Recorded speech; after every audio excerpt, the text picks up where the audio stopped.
It's September, so you know what that means. It's officially Spooky Month. And to celebrate, and to also just take a break from the big crafting situation that was my Sarah costume, I want to take the infamous strawberry dress and make it spooky.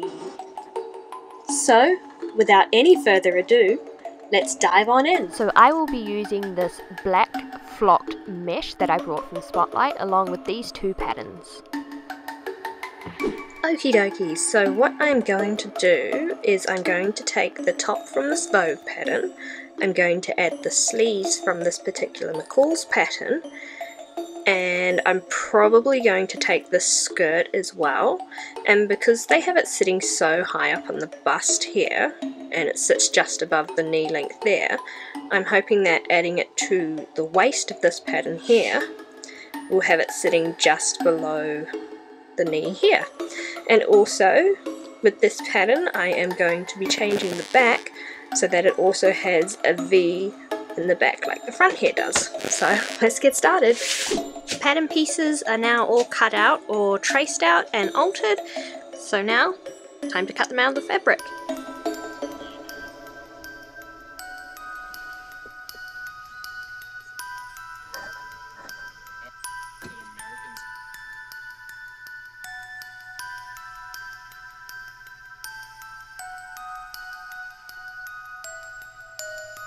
The pieces are all cut out now, so I'm going to start following the instructions of the Vogue pattern, and that is just gathering and then sewing the bodice pieces together. But first of all, it's time to change all of the thread on my machines to black.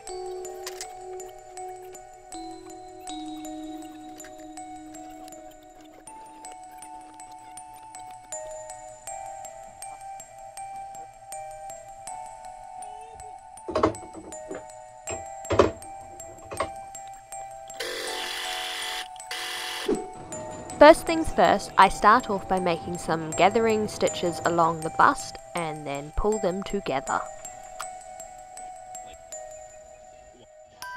Then I sew the front and back panels together.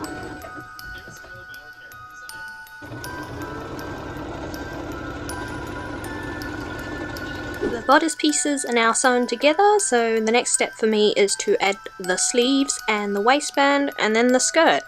I'm really surprised at how quickly this is all coming together. So first thing to do on the sleeve is I'm going to finish the raw edge here. I'm just going to run that through my overlocker and then fold it over once and stitch it down, and then I'm going to add the elastic along this drawn line here, and I'll attach that using a zigzag stitch so that it maintains its elasticity. And then I'll sew the sleeves together and add them to the bodice.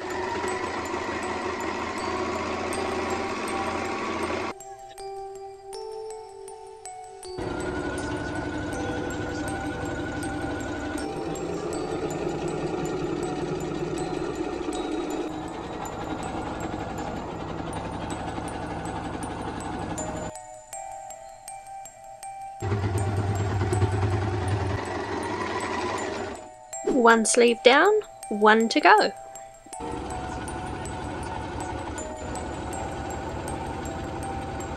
So here is the top with the sleeves put together.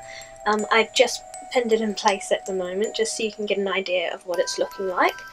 I've got the ruffles to add along the neckline here, and then what I'm going to be doing tomorrow is adding a waistband here and then the rest of the skirt. But I'm so happy with how it's looking already. I think it's perfect. It's the start of day 2, and the first thing I'm going to do to this bodice here is add in the ruffles. So let's go! To make the ruffles, I measured and drew twice the length of the neckline onto this bit of fabric and cut it out. I then finished one edge of it the same as how I'd done the sleeves, so I ran it through my overlocker and then rolled that edge over twice and then ran it through my sewing machine to secure it. After gathering the ruffles, I pinned it in place to the neckline and then sewed it down.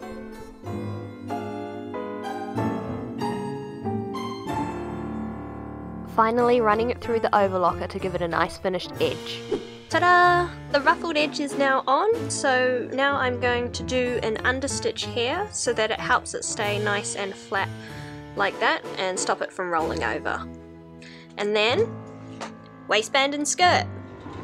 Here I am attaching the waistband using a small zigzag stitch. I'm careful to pull the fabric as I'm going through so that it maintains its elasticity. The waistband's on, now it's time for the skirt, and then it's done! The first part of the skirt that I'm working on is the ruffles, so much like the ruffles in the neckline, I cut out strips of fabric, I overlocked along one edge, I rolled that edge over twice and then used my sewing machine to secure it in place.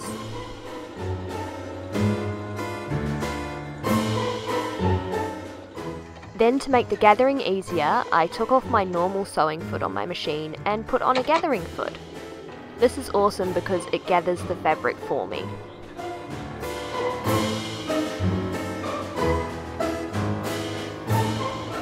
Next, I sewed the front and back panels of the skirt together.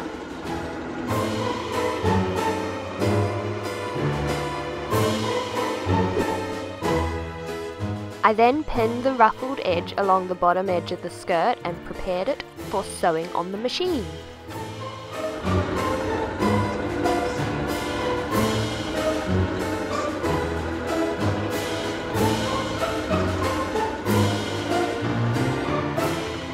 Always making sure to run my seams through the overlocker to give them a nice finished edge.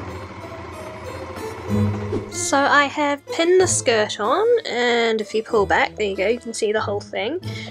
I'm pretty happy with how it's looking. I've just got to gather it along this top edge here and then stitch it to the actual waistband. But I'm probably going to do that tomorrow because I just ran out of black overlocking thread on my machine, which means I can't do that right now. And once that's on, the last thing I have to do is put the velvet ties that go here, and then the whole dress is done. So, get ready to see it on tomorrow.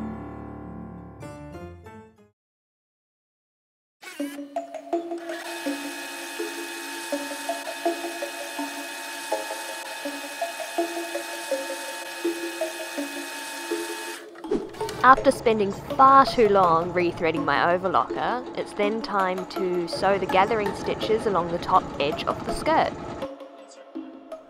I chose to gather this by hand just so I could have more control over how wide the gathers actually were and I could make them more uniform.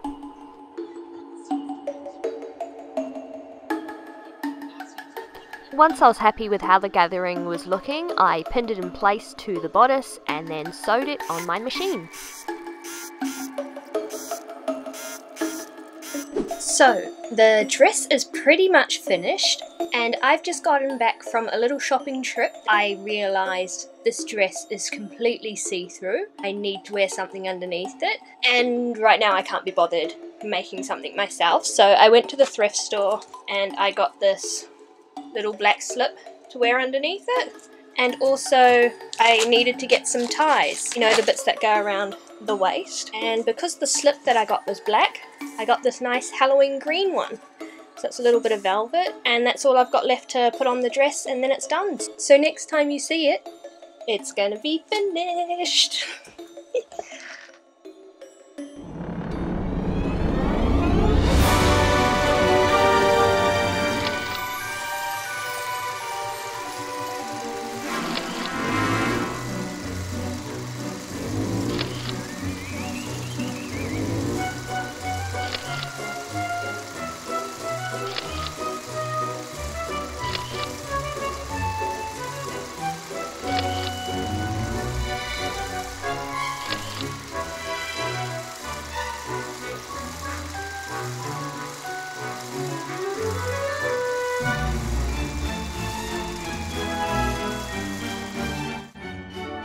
So there you have it. that is how I made my spooky version of the strawberry dress. I'm really happy with how it all came together. I like that it's see-through so that I can change the colour of the slip underneath. I could have an orange one, a pink one, who knows, whatever I'm feeling. And I also made it so that the ties on the front can be swapped out as well, so they can coordinate with whatever colour I put on underneath. Just overall, very happy with it. The only things I would do differently on it is I'd probably add 2 more panels into the skirt just to make it a bit fuller. So I would probably make the ruffles on the ends of the sleeves and along the neckline and the edge of the skirt. I'd probably do that more closer to the strawberry dress, as in I'd make it a flat black colour rather than the same fabric. Anyway, I really hope you enjoyed this week. It was really nice for me to do something that was a lot more simple and I could get done in a day, just because something like Sarah was incredibly labour intensive.